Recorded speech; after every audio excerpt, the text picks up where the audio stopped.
President's arrest. Oh, now you're excited. Alright, so Mute's going to join us for this one.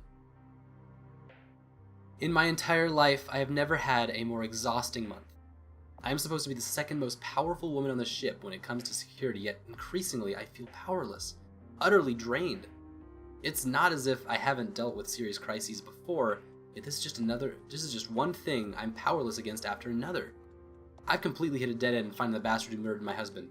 There have been flagrant acts of outright sabotage leading up to the election. Councillor Mute has been powerless to stop the council from enacting horrible legislation like the Unity Act, and then while I was trying to enjoy a single night with my little girl, eating dinner, the last chance I will surely have before the election in 3 days, I could not even do that without things somehow managing to become unimaginably worse.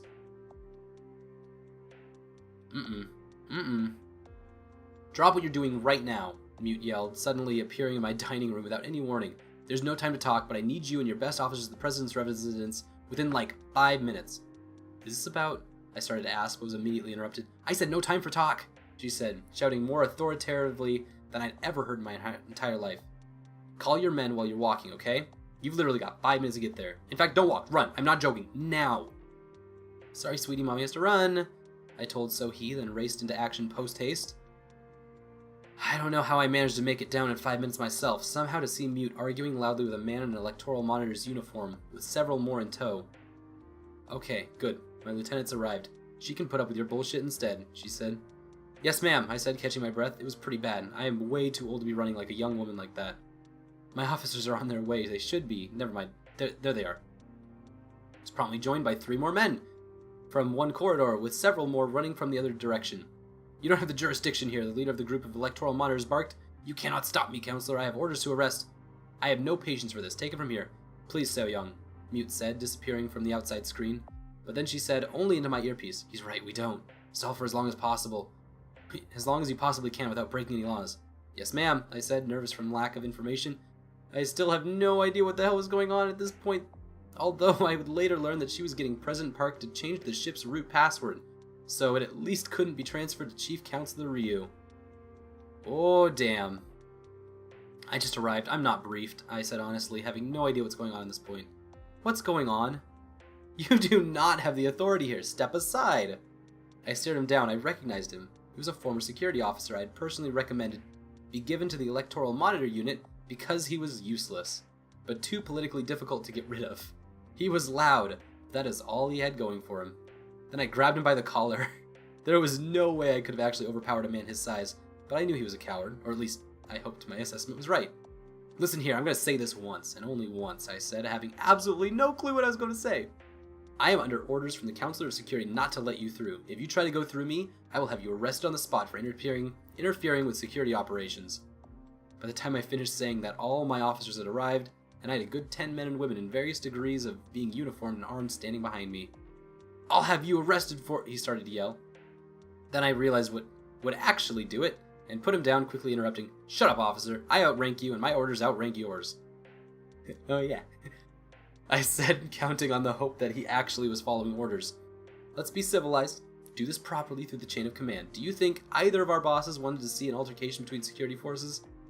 Just explain to me what's going on, and if you're in the right, I'll let you through.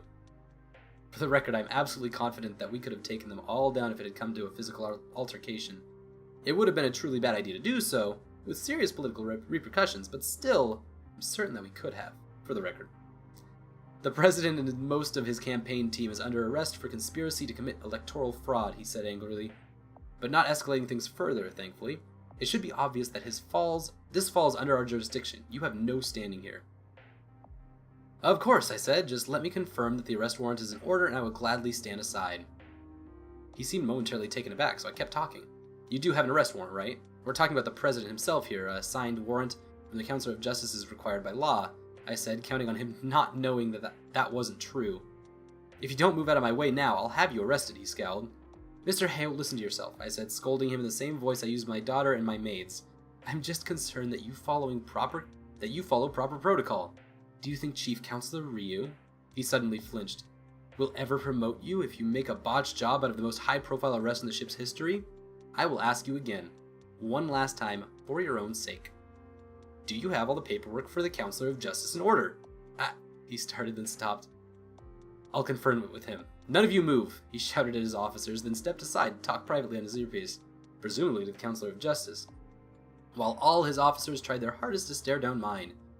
Only when his back was turned did I let myself exhale a sigh of relief. No officer I would have trusted with something so important would have flinched like that.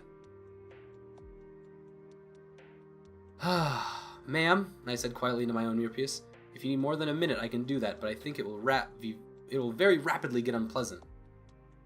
Do not use violence, Seo Young. I absolutely do not under any circumstance use violence, okay? Understood, ma'am. That's all I can do at this point. Sorry, he's back. The electoral monitor returned with slightly less of a scowl before. The Counselor of Justice confirmed that everything is in order. He also gave me permission to arrest anyone standing in the way of executing the warrant, chief security officer or not, he said smugly. Very well, I said, trying to think of something else I could say or do. I couldn't, short of punching him in his smug jaw as he deserved. I spoke into my headset right in front of his face. Ma'am, if you don't respond right now, I'm gonna have no choice. She reappeared on the screen outside the president's door. Okay, there's no need for any trouble here. He's on his way out right now and will be surrendering peacefully. Counselor Mute announced to him. Mr. Heo, I trust that won't be a problem. He has 1 minute, Counselor. Whoa. It was almost certainly the most intense minute of my entire life. Everyone was silent, every party involved, trying to stare down the other, but sure enough, after a minute, President Park emerged. For the record, I strongly protest this outrageous fascist circumvention of the democratic process, he declared loudly, but I will peacefully surrender in the hope that this is dealt with swiftly. As if you can say that, you traitorous scum. You're the one planning to fix the elections and orchestrating acts of sabotage. If there's any justice, you'll die in prison. The electoral monitor snapped as one of his men handcuffed the president. Mr. Heo, my department will be supervising President Park every step of the way. Let your boss know that if he's even treated slightly improperly, I'll know about it right away, okay? Mute said, just so we're absolutely clear. Just don't interfere, he said. Take him away. From that point onwards, it was as President Park himself would call it, an utter shit show. And to think that circumstances would actually cause us to side with that man on anything. But in the end, there was nothing that could be done. I could see it in Mute's eyes that for once she too had felt like that she could only accept defeat this time. Oh, I'm impressed that they were able to deal with that while blindsided. Seo Young seems pretty cool too, really.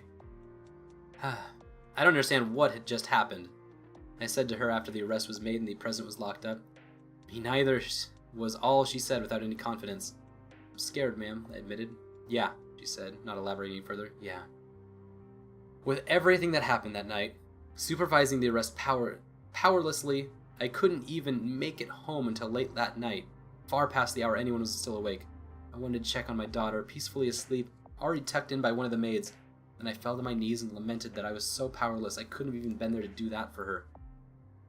Yeah, things got worse, New Mute. Things got hecka worse. Also the whole everyone's dead now. That was pretty bad too. Sorry, that's kind of sassy. Okay, what happened on December 11th of 4044? On Counselor Mute's orders, I attended Chief Counselor and now President Ryu's victory party on her behalf. I'll confess that I've managed to avoid most parties outside of the family for a very long time by choice, but this was an even more deeply alienating experience than I'd expected in light of that. The entire council, excluding the Counselor of Security, of course, was in attendance, as well as various men from the Ryu family who were apparently involved in this campaign, several of the electoral monitors. The one I stared down at earlier this week included. We didn't talk. I wore my dress uniform there, as any sane person would, and ended up being the only person wearing pants. Literally everyone else was wearing some other manner of a traditional attire or another. I asked around about this, and apparently it's been the fashion at all formal events for the past year now. I had no idea, having spent the time being preoccupied with matters vastly more important than nobles and their absurd, fabulous parties. No pants, huh? Sounds like a party the old version of me would have liked. This isn't about fashion, though, and I don't really know if this is relevant, but there was one thing that I found to be profoundly off-putting. Excluding maids and entertainers, I was the only woman present in attendance. After a certain point in the evening, when the wine had flown freely for a while, the new President Ryu trotted out, all people, my long-estranged niece, Heo A-Zhang. Oh, they're related. Oh, cool. I didn't realize that it's my long-estranged niece for Seo Young's. Wow. While she sang dramatic love songs in uncomfortably intimate quarters with several counselors, I discreetly interrogated one of the maids. Evidently, Aizhong had been unable to support herself and her younger sister based off theater income anymore, and was now living under Ryu's roof, providing entertainment for his visitors. I am utterly certain that Aizhong is an only child, but never mind that for now. So, little sister's actually code for lesbian lover then, right? Yeah. I'll remind you. Her younger sister. Neither me nor her father have spoken to her at all in well over a decade, but I suppose I'd assumed she continued to have a successful career. I don't understand what happened.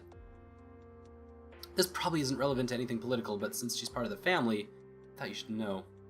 Past that, I learned very little of any value from attending, I'm afraid. None of the counselors present were willing to share more than the same blandly silted pleasantries you would have gotten from them. I can only really report back a couple of things of value. Firstly, as I suspected, the electoral monitor responsible for arresting President Park is on very close speaking terms with Ryu. I don't know if that's useful, but it's confirmation at least. Is very useful.